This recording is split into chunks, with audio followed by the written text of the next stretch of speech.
Hey everybody, and welcome to All Around Hockey. This is going to be the YouTube channel dedicated to things all around hockey, not just the National Hockey League, but college sports and even the prospects from the upcoming draft. A little bit about myself. My name is Tyler. I scouted for a few years with different organizations and even did analytics, with some professional leagues the last couple of years. And so I've kind of focused a little bit more on, that's why I really want to focus a little bit on not just the rumors and aspects going on in the National Hockey League, but also maybe some prospects and maybe even going over some of their games and some of their highlights and looking over those, and also, looking at some of the college ranks. As you can see, I'm a Detroit Red Wings fan. If you can't tell from the clock and the Red Wings way sign behind me. So there's lots of rumors going around with them right now. So there'll be plenty of content there, especially right now.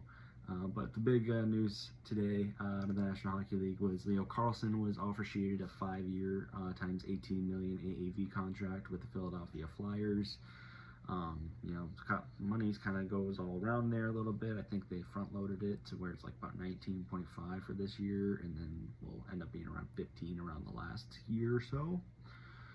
So an interesting development there, and also a development going on.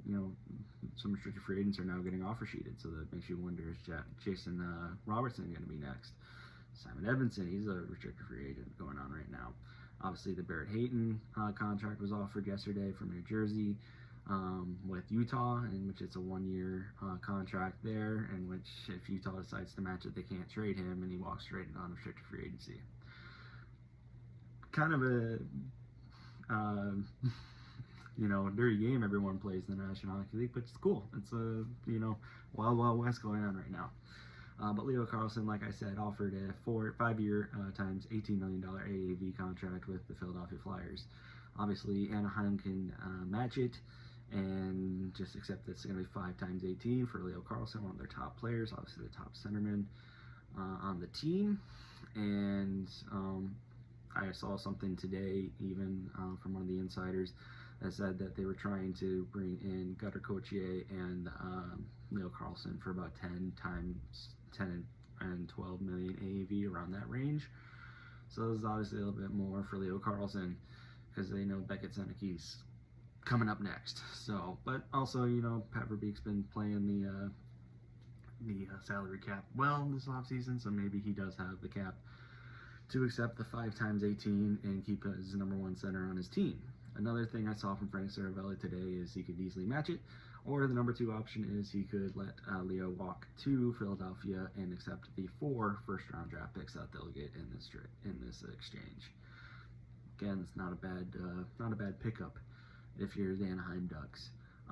And one thing was Frank Saravelli mentioned was possibly using that to flip it to get Dylan Larkin out of Detroit. Now Dylan would have to accept a trade to Anaheim. Would he do that? Would he not? As a Detroit Red Wings fan, I'll take 4 first-round picks for him. But there's also some other rumors going around with that too, which we can get more into at a later date. But as far as today goes, Leo Carlsson offered 5 times 18. Drop in the comments below if you think that Anaheim's going to match it. If you don't think they're going to match it, if you think they're going to let him walk to Philadelphia and take the 4 first-round picks, maybe use it to flip it to get a Dylan Larkin or somebody like that caliber to replace Leo Carlsson on the cheaper end of things. You also wonder who's next to be offered an offer sheet. Is Jason Robertson going to be offer sheeted? There's a lot of rumors with him in Pittsburgh right now. Adam Fantilli's going to be a restricted free agent here soon. There's lots of guys, big names coming up here soon in the restricted free agent. It's kind of becoming a dog-eat-dog world in the National Hockey League. But again, I hope you guys like this video. Like and subscribe if you like all things hockey. This is All Around Hockey for the all-around hockey fan. And like I said, we're going to go over all the rumors going around the National Hockey League, but also maybe focus on the prospects. Maybe look at some of their, do a little bit of a scouting report on them. Watch some of their games, some of their highlights, and do a scouting report for the upcoming players in the draft. And then also just maybe focus on some college hockey rumors. That's a fun bit of hockey if you're an all-around hockey fan. So hope you guys like this video. Please like and subscribe, and hope to see you guys in the next one. Bye.